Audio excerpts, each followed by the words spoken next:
Olá, bem-vindos a mais um programa da Oficina de Casa.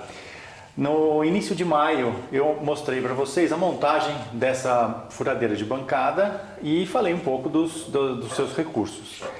E a proposta era justamente em vídeos posteriores, em programas posteriores, estar mostrando para vocês possibilidades que essa máquina pode ter ao se agregar alguns gigas, alguns gabaritos a ela.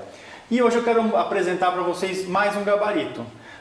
Quando eu apresentei a máquina, ou melhor, não foi quando eu apresentei a máquina, mas quando eu mostrei a iluminação aqui da nova oficina, eu mostrei para vocês um gabarito para fazer furação em peças circulares.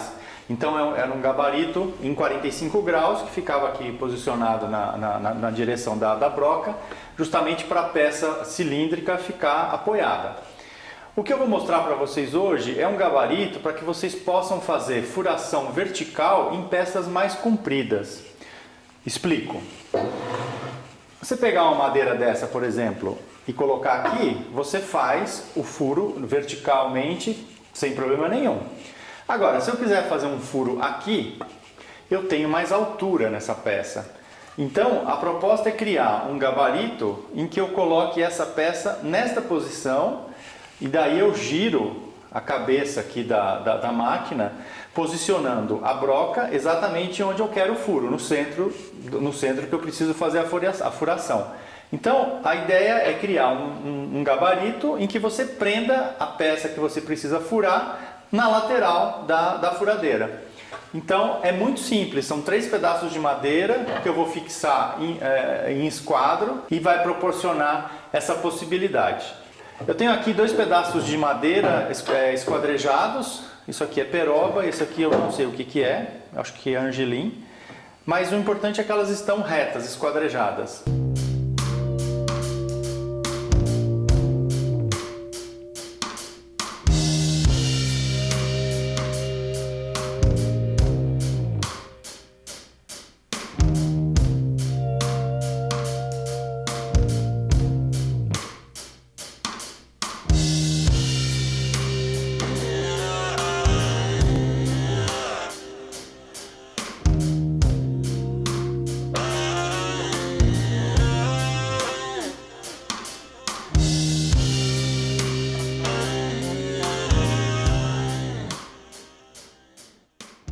Bom, agora eu vou fixar as peças. Então eu vou colar essa peça em cima dessa forma. Eu estou alinhando o lado de cá e vou colar e aparafusar. Então eu vou usar adesivo instantâneo para ajudar na fixação, depois eu aparafuso.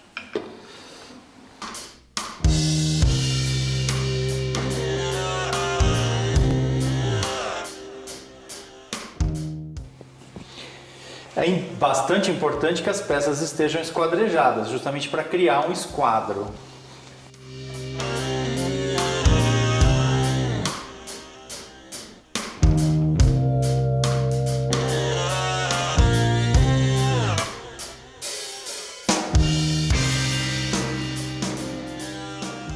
Então agora o que eu vou fazer? Eu vou posicionar aqui o esquadro. Vou colocar essa peça no esquadro e vou prender aqui. Eu vou colar primeiro para ela ficar aderida e depois eu parafuso.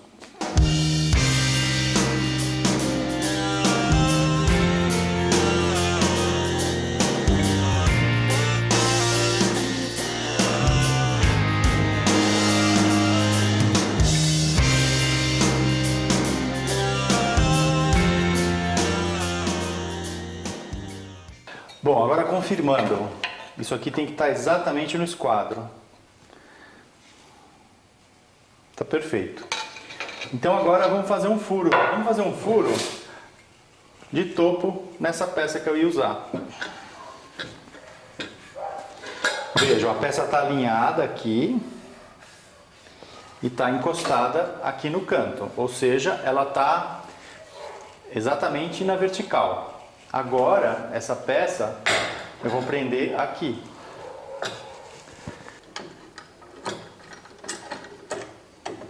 Não vou apertar de tudo porque ainda tenho que ajustar a posição dessa peça. Agora eu vou soltar aqui as duas fixações, que é um parafuso cabeça Allen, e vou girar o corpo da furadeira para fora.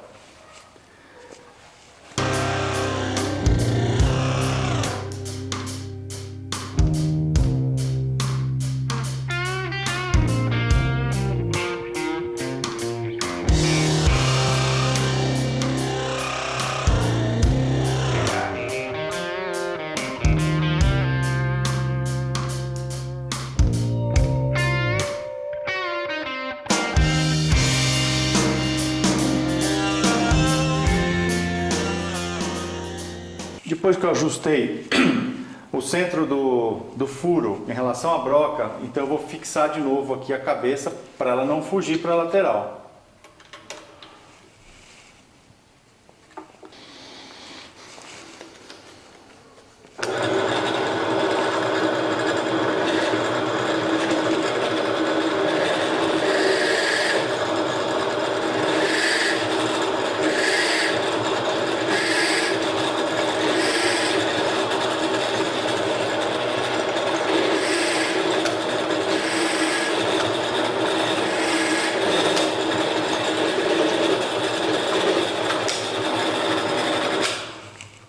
Caso tenha que afundar mais, você tem que subir mais a base, fazendo com que a broca entre no furo.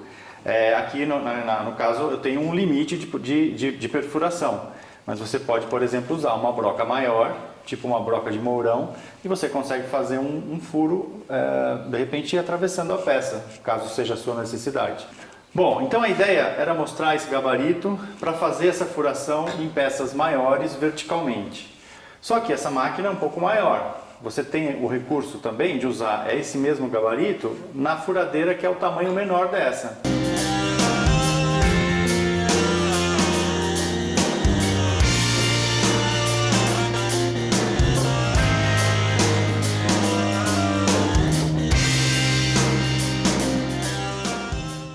Bom, e aqui a situação usando o tamanho menor de furadeira de bancada.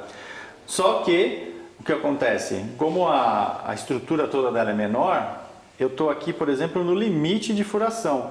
Então, se a sua máquina for esse modelo menor, você vai ter que criar esse gabarito com uma distância menor aqui, para você ter mais autonomia de furação aqui.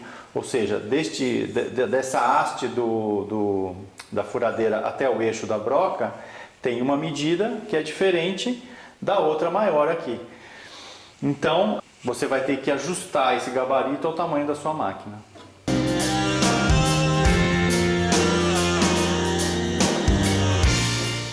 Uma terceira opção é você usar uma furadeira presa no suporte para a furadeira.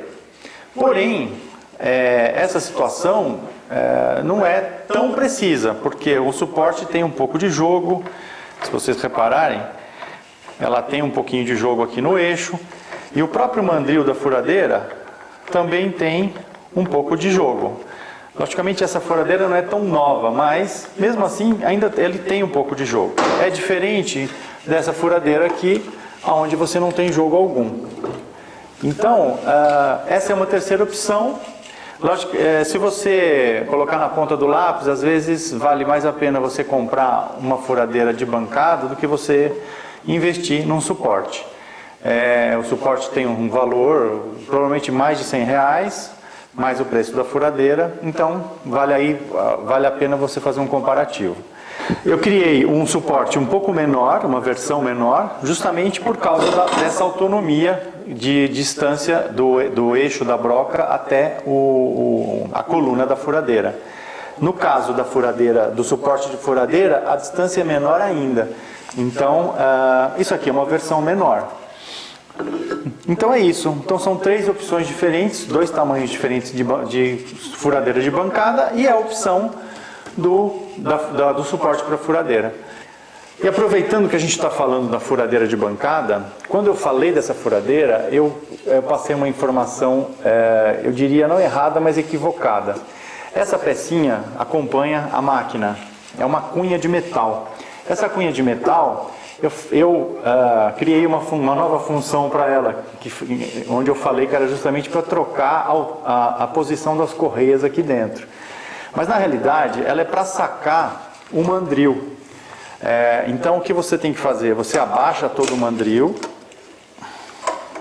e aí você tem aqui um rasgo, que é justamente onde você encaixa essa cunha de metal, desta forma aqui. E ao encaixar e soltar aqui a elevação, o mandril se solta dessa forma. Ou seja, ela é para empurrar esse cone para baixo. Essa é a função dessa peça metálica. Então aí fica feita a correção em relação a esse acessório da furadeira. Bom, então é isso. Nos vemos no próximo programa. Vem aquele joinha pra gente e até lá. Um grande abraço.